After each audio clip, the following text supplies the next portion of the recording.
চরণপুর গ্রামের রহস্য। চরণপুর একটি ছোট শান্ত গ্রাম। ধানক্ষেত, বাঁশবন আর পুরনো মন্দিরে ঘেরা এই গ্রাম দেখতে যেমন সুন্দর তেমনই রহস্যময়। গ্রামের শেষ প্রান্তে একটা পোড়ো বাড়ি, বহু বছর আগে এক জমিদারের ছিল। সেখানেই লোকেরা বলে কঙ্কাল ভূত থাকে। লোকমুখে শোনা যায় রাতে কেউ সেই বাড়ির পাশে গেলে অদ্ভুত আওয়াজ শুনতে পায়, হাড়গোড়ের খটকটানি, হাহাকারের মতো কান্না। কেউ কেউ বলে একটা কঙ্কাল হেঁটে বেড়ায়, চোখে আগুন, মুখে ভয়ঙ্কর হাসি। রতন ছিল কলেজ পড়ুয়া ছেলেপিলেদের মধ্যে সবচেয়ে সাহসী। ভূতপ্রেতের গল্পে তার বিশ্বাস ছিল না। বন্ধুরা যতই ভয় দেখাক, সে হেসে উড়িয়ে দিত। একদিন সে বলে বসল, ভূত তো কিছু না, সাহস থাকলে সবকিছুই মোকাবিলা করা যায়। আমি তোদের সামনে প্রমাণ করে দেখাবো। বন্ধুরা অবাক, তারা চ্যালেঞ্জ ছুড়ে দিল, তাহলে চল চরণপুরের পোড়ো বাড়িতে আজ রাতেই যাই। 1 ঘন্টা কাটাতে পারলে তুই জিতে যাবি। রতন রাজি হয়ে গেল। সন্ধ্যা নামতেই রতন ছোট একটা টর্চ নিয়ে বেরিয়ে পড়ল। বন্ধুরা দূর থেকে দেখতে লাগলো। পোড়ো বাড়ির সামনে পৌঁছেই অদ্ভুত ঠান্ডা হাওয়া লাগলো তার গায়ে। বাতাসে একটা পচা গন্ধ, যেন হাড়গোড়ের। বাড়ির দরজা ঠেলতেই কক করে খুলে গেল।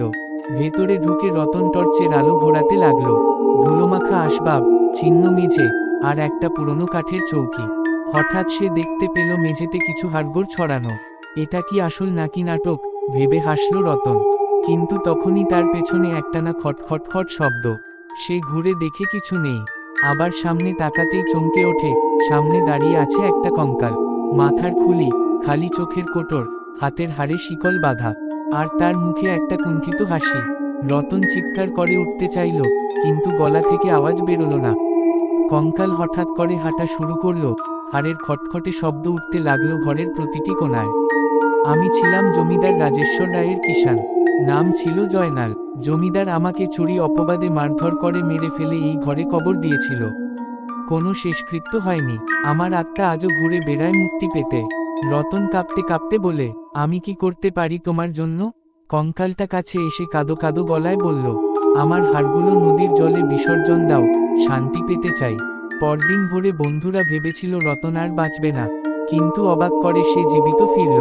রতনের মুখ দেখে মনে হচ্ছিল সে যেন বহুদিন ধরে ঘুমায়নি। হাতের ব্যাগে হাড়ের টুকরো আর চেহারায় ভয় আর সহানুভূতির ছাপ।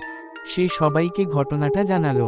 গ্রামের বৃদ্ধরা বলল, এই হাড় তো জয়নালেরই। আমরা জানতাম না জমিদার এত নিষ্ঠুর ছিল। রতনের নেতৃত্বে সবাই হাড়গুলো নদীতে বিসর্জন দিল। সেদিন থেকেই পোড়ো বাড়িতে আর কোনো আওয়াজ শোনা যায়নি। কঙ্কাল ভূতের কান্নাও থেমে গেল। দিন কাটে, বছর ঘুরে যায়, কিন্তু চরণপুরের মানুষ ভুলেনি সেই কঙ্কাল ভূতের কথা। রতন তার অভিজ্ঞতা নিয়ে একটি বইও লেখে, হাড়ের কান্না। তবে গল্প এখানেই শেষ নয়। কয়েক বছর পর নতুন এক পরিবার ওই পোড়ো বাড়ি কিনে বাস করতে আসে। তারা বলে, এক রাতে তারা দেখেছে একজন লোক নদীর দিকে হাঁটছে, হাতে একটা হাড়ের থলে, আর পিছন থেকে ভেসে আসছে একটানা কান্নার আওয়াজ। তোমরা আমাকে ভুলে গেলে, আমি আবার এসেছি, মুক্তি আজও অপূর্ণ।